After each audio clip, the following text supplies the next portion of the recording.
Este fue el momento en el que yo empecé a darme cuenta de que en aquella secta yo no era una persona con valor propio y que a ellos simplemente les interesaba si yo cumplía o no las órdenes. ¿Cuántos hermanos coristas que hoy día ya no son coristas? Porque hay hermanos que no aprecian la honra que Dios le ha dado. El mismo hermano David está abajo, no está en el coro por irresponsable. Y como siempre pasa, cuando están en disciplina se van a sentar al último atrás. Búsquenme, háganme espacio, 2 espacios para que se venga a sentar de los primeros el hermano David, con su esposa. A un hermano acérquese ahí. Venga hermano David, siéntese acá en el lugar donde me siento yo acá adelante. Que se siente con su esposa.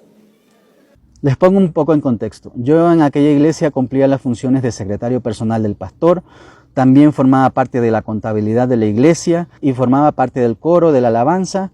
Era líder de jóvenes y también dirigía las transmisiones en vivo por Facebook. Pero cuando me casé, que es lo más lindo que me ha pasado en la vida, tuve muchas ocupaciones porque a mi esposa le hicieron una cesárea. Aparte de trabajar para ir a buscar el pan de cada día, yo tenía que atender a mi esposa en este momento y también tenía que atender a mi bebé que tenía 3 meses de nacida.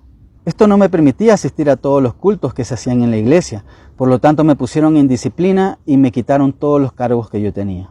Eso me parece muy bien porque si yo no podía cumplir con todas aquellas responsabilidades, lo mejor era que lo hiciera otra persona.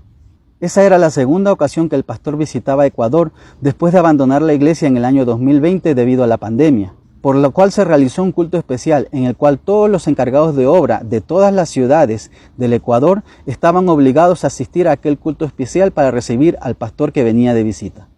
Yo sinceramente estaba deseando mucho ir al culto porque necesitaba una palabra que me alentara, que me animara y que me ayudara a ver en qué estaba fallando, que viniera de parte de Dios. Cuando yo entré a la oficina, lo único que hizo el pastor fue regañarme y decirme que yo era irresponsable, que yo había abandonado la obra, que yo era rebelde, que yo era desobediente. Él nunca preguntó, hermano David, ¿por qué no está viniendo a la iglesia? ¿Qué está pasando? ¿Cómo está usted? ¿Cómo está su familia? ¿Cómo está su esposa? ¿Cómo está su hija? ¿Cómo nació? Nada de eso, lo único que a él le importaba era que yo no estaba cumpliendo con las obligaciones. Luego mandó llamar a mi esposa y empezó a regañarla. Le empezó a decir que por culpa de ella yo no estaba sirviendo en la iglesia. Nunca jamás le preguntó a mi esposa, hermana, ¿cómo está usted? Hermana, ¿cómo salió de su cesárea? ¿Se siente bien? ¿Cómo está de salud? ¿Cómo nació su bebé? ¿Nació con el peso adecuado? ¿Está bien de salud su bebita? Nada de eso, lo único que a él le importaba era que sus esclavos no estaban obedeciendo las órdenes. No contento con eso, convocó a una reunión a todos los líderes y colaboradores, más o menos unas 50 personas. Y en esa reunión también me avergonzó. Le dijo a todos que yo era un rebelde, que yo era un irresponsable y que había dejado botada la obra de Dios. Yo sinceramente no creo que haya pecado. Lo único que estaba haciendo era poner a mi familia antes que los intereses de aquella secta. Yo sospeché que él iba a humillarme como siempre delante de todos los hermanos, por lo que yo le dije a mi esposa, mi amor, si el pastor me llega a nombrar desde el altar, yo no voy a soportar porque estoy muy avergonzado y me voy a salir del culto. Y dicho y hecho, él me nombró desde el altar y me avergonzó. Cuando esto ocurrió, yo me salí del culto, porque estaba demasiado avergonzado y sinceramente también estaba muy enojado. Hermanos, cuando yo estaba en la reunión de líderes, siempre se ventilaban casos de hermanos que habían cometido pecados graves. Por ejemplo, hermanos que se habían emborrachado, hermanos que habían golpeado a su esposa y otros pecados más graves que sinceramente por respeto no los menciono aquí. Pero en ninguno de aquellos casos yo recuerdo que alguno de aquellos hermanos se los haya puesto en la fila de adelante, ni a él ni a sus esposas. Sin embargo, el hermano David, como había sido esclavo de aquella secta, él sí era digno de ser humillado constantemente. Mateo 18:15 dice, si tu hermano peca contra ti, repréndelo estando solos, y si él te oyere, has ganado a tu hermano. O sea, a mí ya me habían reprendido estando solo, y yo había escuchado la palabra y había dicho amén. Entonces no entiendo por qué tanta humillación.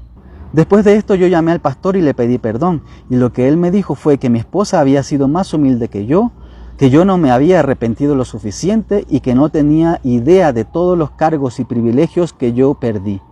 Sinceramente, a mí no me importaba mucho que me hubieran humillado de esta manera porque yo había soportado esto durante años.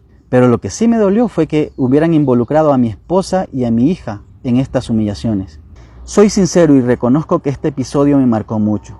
Sinceramente, en las siguientes semanas yo no quería ir al culto. Algunos hermanos dejaron de hablarme, otros ya no me saludaban, pero reconozco que algunos de ellos me dieron palabra de aliento, me llamaron y me consolaron.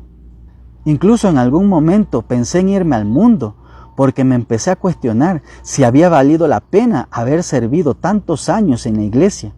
Proverbios 18:12 dice, hay quienes hablan como dando estocadas de espada, mas la lengua de los sabios es medicina.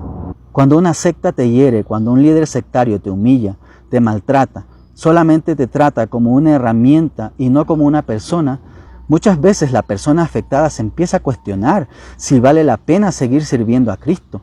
Es por eso que estas humillaciones son muy peligrosas. La gente queda herida, la gente queda golpeada emocionalmente. Y algunos también quedan golpeados físicamente, porque los líderes sectarios se creen dueños de la vida de sus seguidores. En una ocasión un hermano de la iglesia le mandó unos mensajes por WhatsApp al pastor que a él no le gustaron. Entonces el pastor citó a este hermano en la iglesia y el pastor, después de reclamarle al hermano lo que había escrito, le dio 2 bofetadas en su cara. Su hijo grabó todo en video y después el pastor estaba viendo el video con los líderes y se reía de lo que había hecho. Hermanos, lo que cuento son tan solo pinceladas de toda la maldad que ocurre, no tan solo en esta secta, sino en muchas sectas, donde los líderes se creen dueños de las personas. Yo hago un llamado en el nombre del Señor a todos los hermanos que están metidos en estas sectas, a que salgan de ahí urgentemente antes de que sus familias sean afectadas, antes de que sus familias sean maltratadas. Porque los daños psicológicos que las sectas y sus líderes causan en las personas son muy graves.